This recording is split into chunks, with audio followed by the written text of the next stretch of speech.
Bonjour tout le monde, aujourd'hui je voudrais vous parler des miracles ou de l'importance de donner sa place au sacré, à l'invisible, à ce qu'on ne comprend pas et pourtant ce qui nous dépasse et ce qui nous rend vivants. Dans une précédente vidéo je vous disais qu'il y avait des mots tabous et je vous interrogeais sur qu'est-ce qui est le point commun entre Voldemort et Dieu et je vous disais c'est qu'on ne doit pas prononcer leur nom.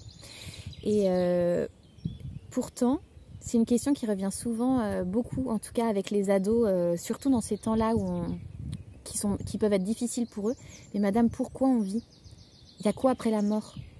À quoi bon? Et en fait, il y a quelque chose de tellement formidable dans le fait d'être vivant, dans le fait d'être en vie, qu'il serait trop dommage de ne pas en parler, de ne pas nourrir ce miracle-là quotidien. La plupart des miracles, on ne les comprend pas. Ils arrivent, ils sont. Et en fait, peut-être qu'on devrait, dans ces moments-là, on devrait arrêter d'y réfléchir, arrêter de vouloir les analyser et juste pleinement être en gratitude. Je ne sais pas si vous imaginez de temps en temps, moi je me dis, on est sur une planète perdue dans l'univers. On a tous un corps humain, miraculeusement bien fait, avec un cœur qui bat, et on peut donner la vie, on peut la goûter en chaque instant. Quand je regarde mes mains, quand je goûte un fruit, je me dis, mais vous vous rendez compte nos sens qui nous font explorer tout ça, toutes ces sensations. Cette vidéo, elle est peut-être pour vous inviter à faire un pas de côté de votre quotidien. Vous savez, c'est comme quand on est malade ou quand on se casse un bras, on dit, oh là là, mais qu'est-ce que c'était utile d'avoir mes deux bras? Qu'est-ce que c'était bon de pouvoir goûter les choses. Maintenant que j'ai perdu le goût, je trouve que c'est horrible. Et quand on a un être cher qui meurt, on dit, mais qu'est-ce que la vie est précieuse. Aujourd'hui, on a tendance à désacraliser tout ce qui nous entoure. La nature, les corps, l'amour, les relations humaines. Et moi, j'aime bien pouvoir parler de ces choses qui sont pourtant essentielles. On ne peut plus vivre aujourd'hui en faisant semblant de croire que la vie, elle est juste, elle est anodine. Vous voyez, il y a quelque chose de miraculeux, vous vous rendez compte? Il faut la célébrer chaque jour, la savourer. Et pour ça, je pense que ça vaut le coup que chacun s'interroge sur, pour lui, c'est quoi la vie? Pourquoi on est là? Vous savez, ces questions toutes anodines des enfants, elles sont hyper importantes. Et ça nous invite aussi à la respecter. En fait, il y a des cycles des saisons. En fait, j'ai un corps humain qui a été fait comme ça. Et souvent, je prends l'exemple de la nature. Je trouve que c'est le mieux parce que le miracle, il est tout autour de nous. Et l'autre fois, je parlais de la beauté. Et c'est difficile de parler de la beauté aux ados parce qu'aujourd'hui, on a les réseaux sociaux, on a l'image qu'on donne. Et la plupart sont conscients. La beauté, elle est plus intérieure, madame. La beauté, en fait, c'est pas juste l'image qu'on envoie. C'est aussi quand on connaît la personne, etc. Mais ça, c'est un peu théorique, mais dans les faits. Et j'aime bien leur dire, est-ce que vous savez que selon certains, la beauté serait 1,618, le nombre d'or, la proportion divine. Ce nombre d'or, il a été découvert en moins 1000 avant Jésus-Christ, mais il a toujours existé. La beauté, elle a toujours existé. Nous, on a essayé de la définir peut-être, mais en fait, ce qui est fou, c'est que ce nombre d'or, on le retrouve dans nos visages, dans les plantes, par exemple de tournesol, les pommes de pin. On le retrouve même dans la musique. Certains rythmes respectent ce 1,618. C'est comme ça que Bach et Debussy, par exemple, ont fait leur musique. Ça, moi qui ne suis pas forcément très branchée sur les mathématiques, je trouve ça absolument miraculeux. Qu'en fait, que la beauté puisse être mathématique, c'est-à-dire que la beauté puisse être commune à tous les êtres humains, à toute la nature, à tout ce qui vit, ce qui est sur cette planète, et qu'en plus, elle puisse avoir un nombre. En fait, c'est des petits exemples qui permettent simplement de se dire « mais c'est incroyable ». Ça vaut le coup de se poser quelques questions. Alors je sais qu'il y en a qui sont angoissés par le fait de ne pas forcément avoir des réponses à ces questions-là, mais une fois que j'ai compris que la vie était sacrée, peut-être que je respecte plus l'humain autour de moi. Une fois que j'ai compris que la vie dans la nature était sacrée, peut-être que j'ai une relation qui va changer. Une fois que j'ai compris qu'il y a ces cycles des saisons et que ça ne sert à rien de tirer sur une fleur pour qu'elle pousse, ma temporalité va changer. Une fois que je sais qu'il y a quelque chose qui me dépasse et que s'il existe un Dieu qui est amour, il doit forcément m'entendre quelque part, je peux me mettre à prier peut-être, ou avoir une relation au monde et à l'invisible beaucoup plus intense, beaucoup plus riche et profonde. Ce que je vous invite seulement à faire, c'est à faire un pas de côté par rapport à ce qu'on nous transmet chaque jour dans les dessins animés, dans les films, dans les émissions ou même au quotidien. et à nous vraiment nous rendre compte de la chance qu'on a aujourd'hui. Vivre, c'est un miracle. Moi, petite, je suis née et j'ai failli mourir pendant 1 mois. Et j'ai l'impression que ce mois-ci m'a permis de vraiment rechoisir la vie. Mon anniversaire était lié tout de suite à ma potentielle mort. Au lieu d'être hyper déprimant, ça m'a toujours... C'est comme si ça m'avait donné le goût de la vie, la saveur que pouvait avoir la vie. Pourtant, j'étais un nouveau-né, vous voyez, j'ai pas forcément de sensation consciente. Mais je crois qu'inconsciemment, il y a quelque chose en moi qui me dit « T'as choisi la vie et plus jamais tu feras demi-tour ». Ça veut dire, et c'est ce que je vous encourageais à penser quand je vous parlais de résilience, c'est se lever pour toujours choisir la vie. Quand ça va mal, quand j'ai 2 choix à faire, on a toujours un choix. On peut rechoisir la vie. On peut choisir de sacraliser tout ce qui nous entoure. C'est quand même fou que dans toutes les traditions, on ait eu des rituels sacrés. On ait pu honorer la vie, la naissance, les cycles de mort, de renaissance. Aujourd'hui, on n'a plus de rituels.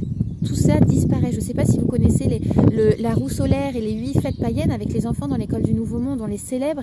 Et en fait, c'est simplement à chaque changement de saison, on se pose et on dit voilà l'invitation, voilà ce qui se passe dans la nature autour de moi et qui a forcément un impact. Un autre exemple que je donne souvent, c'est, je ne sais pas si vous le saviez, mais les règles des jeunes filles, les règles que les femmes ont, elles se syntonisent ensemble. Quand les femmes sont dans un couvent, par exemple, elles ont leurs règles en même temps. Les jeunes filles dans un internat, elles ont leurs règles en même temps.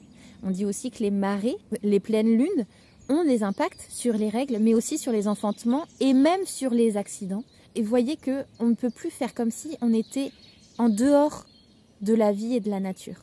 On fait partie d'un tout. Et en cela, c'est une obligation que de célébrer, que de trouver sa place dans ce monde en lien avec le vivant, mais le vivant avec un grand V, vous voyez. Je vais finir par là et je veux choquer personne, mais c'est vrai que je trouve assez triste de voir tout ce qui peut se passer sur la mutilation des corps. Je vais en parler et vraiment je veux blesser personne, mais je trouve qu'il y a quelque chose qui me dérange sur... Il y a quelque chose là qui émerge dans les écoles. Moi, je parle beaucoup de sexualité avec les jeunes filles. Et il m'arrive de rencontrer des jeunes filles qui ne savent plus si elles sont filles ou garçons. Il est bon de parler de certaines choses, mais il y a un côté mode qui va peut-être nous détourner de l'essentiel. Je vous donne cet exemple. Encore une fois, il n'est pas généralisé.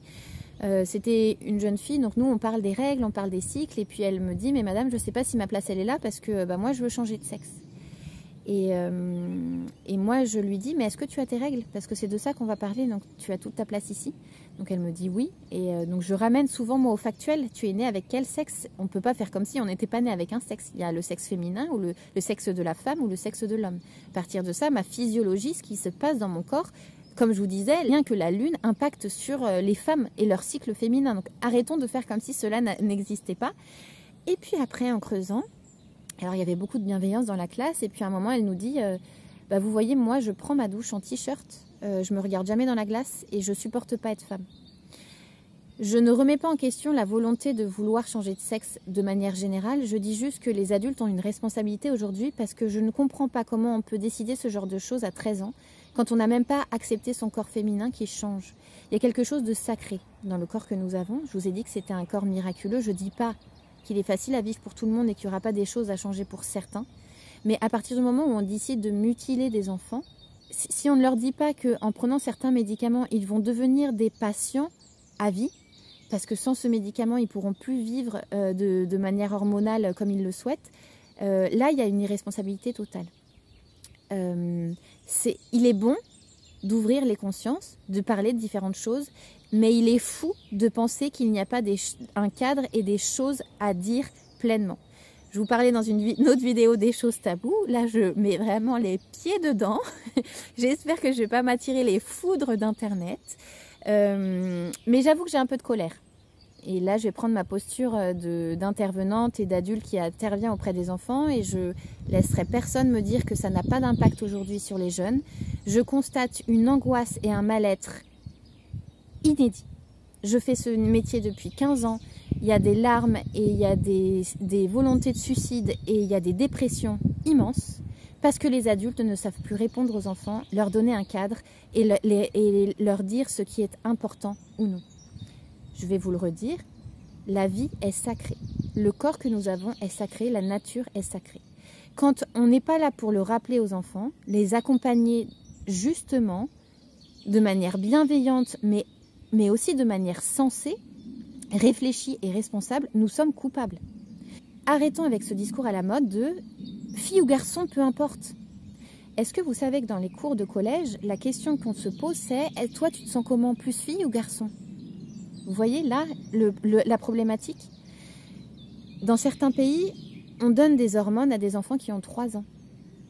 Dans certains pays, les enfants... Donc moi, j'appelle ça des enfants quand ils ont moins de 18 ans. Je ne dis pas qu'on ne peut pas accompagner des adolescents, mais je dis que c'est une période de la vie où on est en crise d'identité.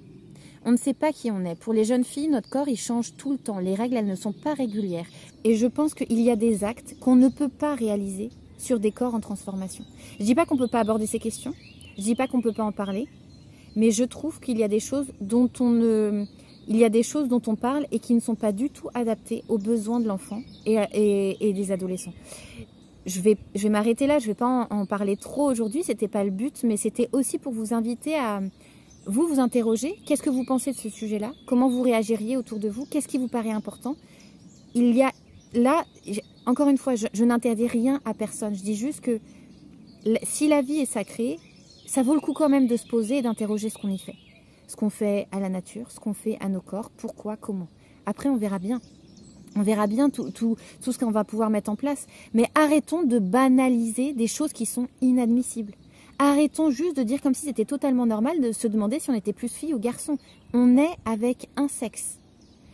La nature, notre vie est influencée par quelque chose de beaucoup plus grand que nous. On ne vit pas pareil en étant homme ou femme. Arrêtons de faire comme si il suffisait juste d'une petite chirurgie pour changer tout ça.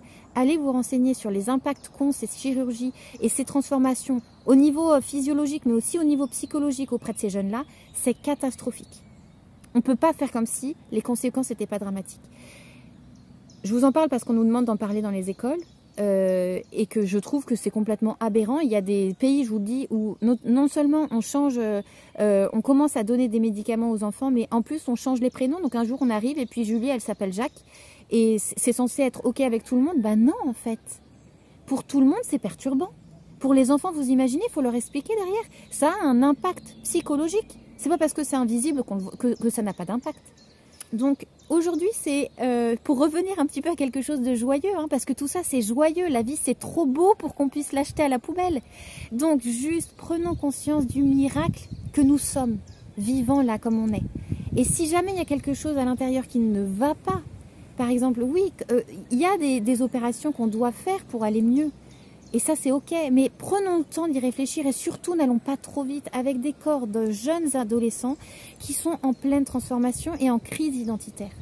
Vraiment j'invite les parents, les éducateurs, les enseignants à ne pas se précipiter sur ces questions-là, c'est trop important. Vraiment, vraiment, vraiment. Je m'arrête là, n'hésitez pas à me dire ce qui pour vous est sacré, n'hésitez pas non plus peut-être à me parler de votre point de vue et j'espère que vous aurez bien accueilli ce message. Encore une fois, je ne voulais pas... cliver qui que ce soit, vous choquer qui que ce soit, c'est simplement que je suis un peu fâchée de voir ce qui se passe, de constater le mal-être des enfants et d'entendre un peu la bien-pensance, une bien-pensance complètement irresponsable parler de sujets comme ça, comme on lave sa vaisselle, quoi. Non, il y a des choses, on peut pas juste en parler, on peut pas juste balancer des choses et puis après voir, vous voyez, balancer un caillou dans la mare et voir, ah, est-ce qu'il y a des remous qui vont faire? Non, il y a des impacts. Et ça vaut le coup que nous, et c'est important que nous, les adultes, nous puissions en avoir conscience. Voilà, je vous embrasse tous et je vous souhaite une bonne journée. Ciao!